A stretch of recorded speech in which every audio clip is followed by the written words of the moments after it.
In the last video, I introduced you to one type of generator object called a symmetry object, and that helped us generate symmetrical copies of objects. In this video, I'm going to introduce you to a different type of generator object that allows us to procedurally generate geometry using splines. And this is going to be perfect for us to use to create the fishbowl that our crab's going to be living inside. All right, so here's our crab character, and we're going to build a nice fishbowl for this crab to live inside. Now, I mentioned we're going to be using a generator that helps us generate geometry based off of splines. And what we're going to use, if we go into our generator menu here, is a generator object called a lathe. Now, if you're familiar with woodworking or anything like that, a lathe in Cinema 4D will basically create geometry by revolving a spline around the y-axis center, okay? So the first step is to actually create a spline that is going to be then rotated around this y-axis here. And the best way to create a spline is not in like a 3D perspective view, but along a 2D plane view. So let's go ahead and go to our front view by hitting the F4 key. And you'll see we're now in our front view here.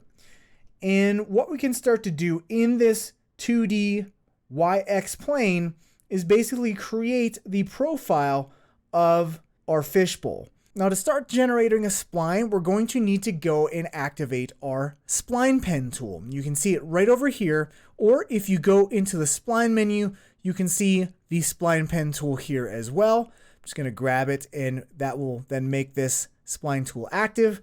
And you'll see all these spline pen options. The defaults are going to be great for us right now. And what I'm going to do is start by creating the top lip of the fishbowl. So I'm going to click and drag, and this is going to act a lot like your pen tool in, say, Adobe Illustrator, where you click and drag and you got these Bezier handles. The great thing about the spline pen tool, we get this nice preview of what the spline is going to look like. So if I click and drag again to create another point, you can see that we're creating this nice lip, top lip of this fishbowl. And I'm just going to roughly kind of create this fishbowl. And what I'm going to do is actually break the Bezier handle by holding the Shift key down. And when I'm holding the Shift key down, I can break my Bezier handle like so. And I can create this bottom lip here. And the key to the game here is to make sure that where our fishbowl ends is right smack down the center of our y-axis here. So right about here. Now, what would help us out is if I could snap to this grid line right here. And luckily we can do that by going up here and clicking and holding. And this is where we can enable snapping. So I'm just going to choose Enable Snap. And what I can do is click on this menu here, and it's going to bring up all of these snapping options. Basically, you tell Cinema 4D what do you want to snap to. You can snap to a bunch of different things. I'm going to go ahead and just activate this grid work plane, and that basically means we'll snap to this grid line or the grid point right here. Okay, if I twirl this down, you can see that we are going to snap to grid points and grid lines. So I will go ahead and just click right there, and that will then snap.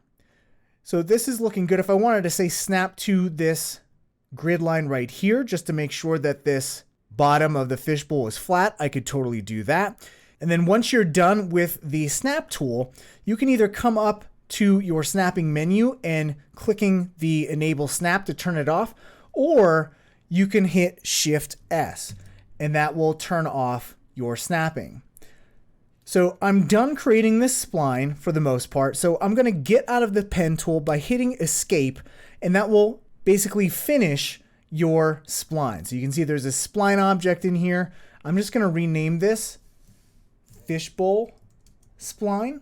And then what we can do now is edit the spline. So I can select this point right here, adjust the Bezier handles here, and really fine tune this fishbowl spline here. So maybe a little something like this. And I accidentally clicked off and created a new spline. I did not want to do that, so I'm just going to Command or Control Z to undo that. And I'll click and just adjust this. And really, you can't get a good idea of what this is going to look like until we actually put this inside a lathe object. So let's go ahead and we'll say this is looking pretty good for now. And I'm going to get out of my pen tool again by hitting the escape key.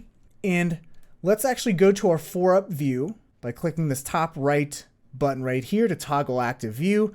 And with that fishbowl spline selected, I'm going to go into my generators menu, hover over lathe. Now remember, we can hold down the Command or Alt key down to make this object a parent of the selected object here.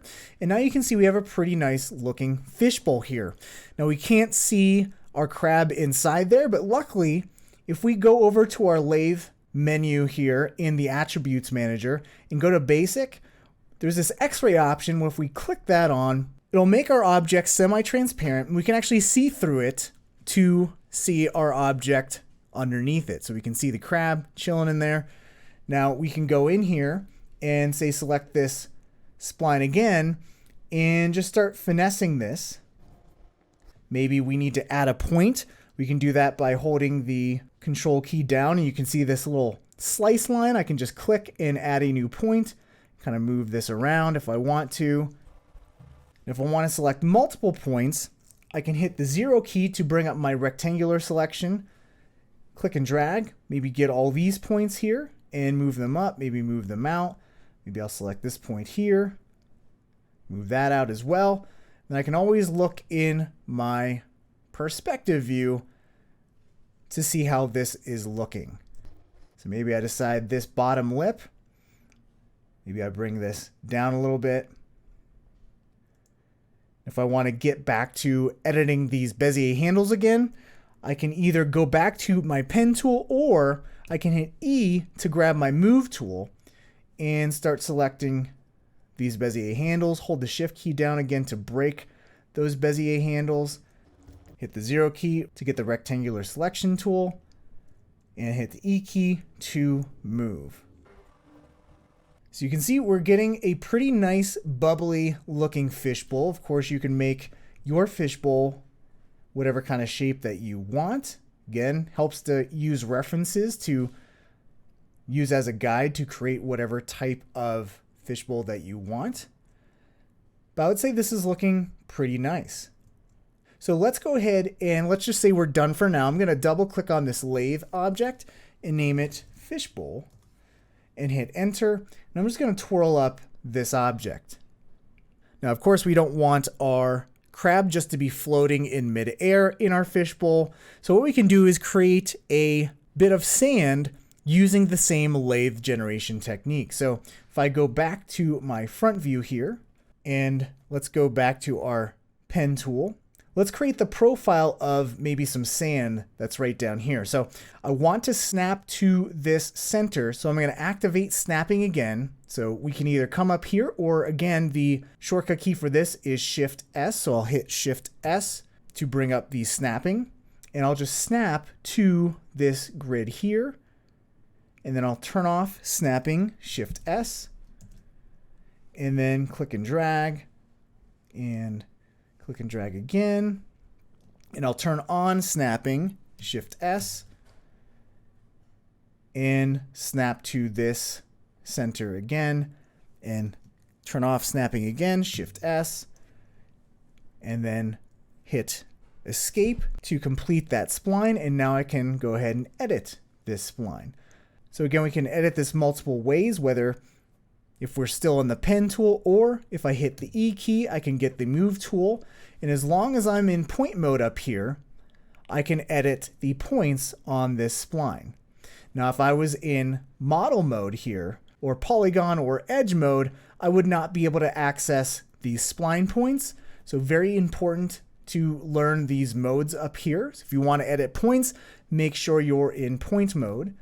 And now we can grab these points. And you can see that I can't access these Bezier handles, and this is a common thing that might come up, and that's because I accidentally selected the fishbowl, so I have multiple objects selected. So if I just make sure I'm selecting that spline, I can select just the Bezier handle here and increase the length of those handles, okay? So with a little bit more tweaking here, you move this up, a little something like this. Let's see what this looks like when it's lathed. Control key down, and let's go back to our perspective view by hitting F1, and you can see that we got this nice little bit of sand that our crab is resting on. Let's go back to our 4-up view here, and maybe make this a little bit, maybe move this down so it's a little bit deeper in the bowl. I'd say this is looking pretty nice. So if I hit F1 to go back to my perspective view, we can go and grab our crab character here and just move it up so it's resting on the sand and kind of see what this looks like. Now, if we decide that maybe the fishbowl is a little bit too wide or too tall, instead of going back into our point mode, we can just select both of these lathes here and hit the T key and maybe shrink them down in the X or in the Y, okay? So you can see you can edit this with just using the scale tool as well. Now, I don't know about you, but I think the crab is happy inside this nice fishbowl. I'm just gonna double click on this lathe and rename this sand. And let's twirl that up. And one last thing I wanna do is create a little bit of thickness to this fishbowl here. And you're gonna notice I can't click on this fishbowl because I'm still in point mode. Okay, so remember, if we wanna select objects and not points, we need to make sure we're in this use model mode and click on that cube there. And now I can select this fishbowl, move it around. Of course, I don't wanna move it around necessarily, but to add thickness to this fishbowl very easily, what I can do is go back to my generators menu and use something called a cloth surface. Now, cloth surface is used for cloth sims, but it's also used for modeling purposes as well. It basically gives thickness to flat polygons. And right now we just have flat polygons here. If I hit NB, you can see that we just have flat polygons. There's no depth to this fishbowl. So fishbowls definitely have some thickness to them. So let's hit NA to get back into our garage shading with outlines. And to add thickness to this fishbowl, we're basically just going to make this cloth surface a parent of this fishbowl. So I'll just manually add this cloth surface to our object manager, and I'm just gonna place this fishbowl as a child of the cloth surface. And you're gonna see that we just got rid of our X-ray mode there because the X-rays on our fishbowl. But if we go to the cloth surface and go to the basic tab, we need to just enable the X-ray on this cloth surface, so that topmost generator. Now we can see through this again. And we'll better be able to see the thickness if we go to our 4-up view here, especially if I zoom into the side here. You can see that if I turn off the cloth surface by either clicking this checkbox to turn it off or by hitting the Q key, that's another way to quickly toggle a selected generator object. You can see that the only thing it's doing is subdividing our object. And if we go to our cloth surface, go to our object tab here, you'll see the cloth surface options. You can see we have subdivisions set to 1, which means that the cloth surface will subdivide our object, but we don't need any subdivisions, so let's change this to 0. And we just want to add a little bit of thickness. Now we can either give this some thickness outwardly or inwardly.